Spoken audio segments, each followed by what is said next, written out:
что, хохлы? Охуенно в курс сходили. Понравилось?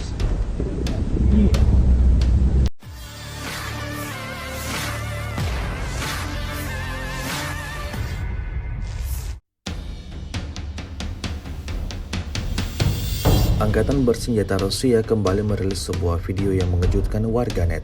Dalam video yang diunggah di Telegram pada Rabu 21 Agustus 2024 tersebut, memperlihatkan situasi di dalam mobil militer Rusia yang dipenuhi oleh kumpulan tentara Ukraina yang ditahan.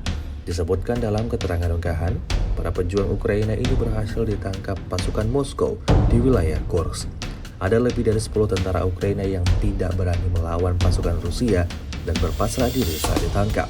Tampak mereka ditutup matanya dan diikat tangannya. Sejumlah tahanan itu tak bisa berbuat apa-apa. Tidak diketahui pasti seperti apa nasib mereka selanjutnya.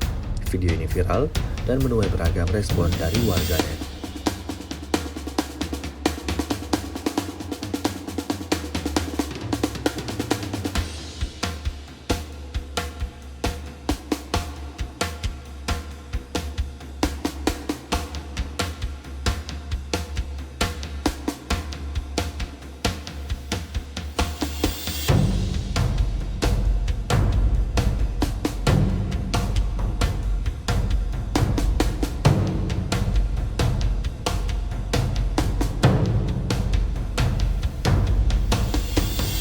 Download Tribun X sekarang, menghadirkan lokal menjadi Indonesia.